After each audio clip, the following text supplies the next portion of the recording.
ദൈവമേ കാത്തുകൊള്ളുകങ്ങ്. അരുവിപ്പുറം ശിവക്ഷേത്രം നാവികൻ കേരളത്തിലെ നവോത്ഥാന ചരിത്രത്തിലെ സുപ്രധാന സംഭവങ്ങളിലൊന്നായ ശ്രീനാരായണ ഗുരുവിൻ്റെ അരുവിപ്പുറം പ്രതിഷ്ഠ നടന്നത് ഇവിടെയാണ്.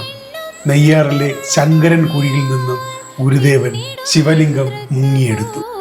ശ്രീനാരായണ ഗുരു നടത്തിയ ആദ്യത്തെ ശിവപ്രതിഷ്ഠയാണിത്. സവർണ മേധാവിത്വത്തിന് എതിരെയുള്ള ഏറ്റവും വലിയ വിപ്ലവാത്മകമായ ഒരു സമാരംഭമായിരുന്നു ഈ ക്ഷേത്ര സ്ഥാപനം. 1888 മാർച്ച് 11 ഞായറാഴ്ച ഗുരുദേവന്റെ തൃക്കരങ്ങളാൽ പ്രതിഷ്ഠ നടന്നു. ജാതിഭേദം മതദ്വേഷം ഏതുമില്ലാതെ സർവരും സ്വാതന്ത്ര്യത്വേന വാഴുന്ന മാതൃകാ സ്ഥാനമാണിത്. ഈ വൃക്ഷച്ചുവട്ടിലാണ് ശ്രീനാരായണ ധർമ്മ പരിപാലന യോഗം ആദ്യ യോഗം 1903 ജനുവരി 7 ഗുരുദേവന്റെ അധ്യക്ഷതയിൽ ഇവിടെ നടന്നു.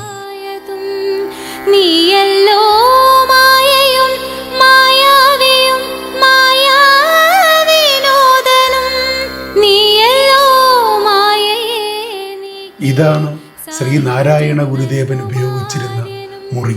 നീ സത്യം ജ്ഞാനമാനന്ദം, നീ തന്നെ വർത്തമാനവും ഭൂതവും ഭാവിയും പേരല്ലോതുമൊഴിയുമോർക്കിൽ. മഹാകവി കുമാരനാശാൻ വസിച്ചിരുന്ന മുറി ഇതാണ്.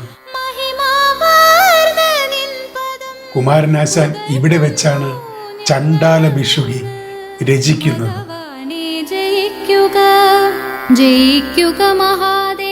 ദിവ്യശ്രീ ഭൈരവൻ ശാന്തി സ്വാമികൾ ഉപയോഗിച്ചിരുന്ന മുറി. ശ്രീനാരായണ ഗുരുദേവൻ ശിവപ്രതിഷ്ഠയ്ക്ക് ശേഷം ക്ഷേത്രവും മഠവും ശാന്തി സ്വാമികളെയാണ് ഏൽപ്പിച്ചത്.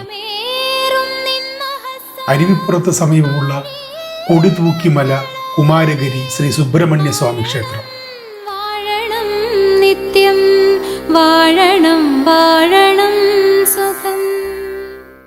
കൊടിതൂക്കിമലയിൽ ഗുരുദേവൻ തപസ്സിരുന്ന ഗുഹ.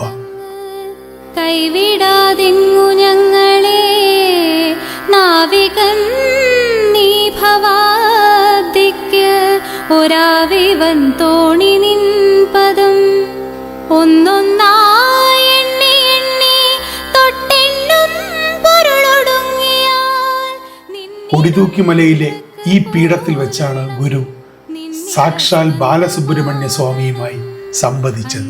വസ്ത്രാദി മുട്ടാതെ തന്നു രക്ഷിച്ചു ഞങ്ങളെ ധന്യരാക്കുന്ന നീയൊന്നു തന്നെ ഞങ്ങൾക്കു തമ്പുരാൻ.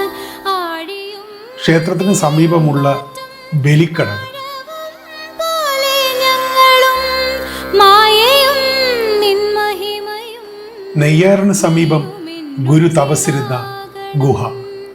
നീയല്ലോ സൃഷ്ടിയും സൃഷ്ടാവായതും സൃഷ്ടിജാലവും, നീയല്ലോ ദൈവമേ സൃഷ്ടിക്കുള്ള സാമഗ്രിയായതും, നീയല്ലോ മായയും മായാവിയും മായാവിനോദനും,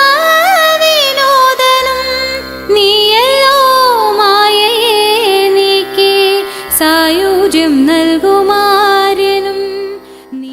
എല്ലാവർക്കും ഗുരുവിൻ്റെ അനുഗ്രഹ ആശിസ്സുകൾ ലഭിക്കട്ടെ എന്ന് പ്രാർത്ഥിക്കുന്നു. നന്ദി, നമസ്കാരം. ഭാവിയും പേരല്ലോതുമോ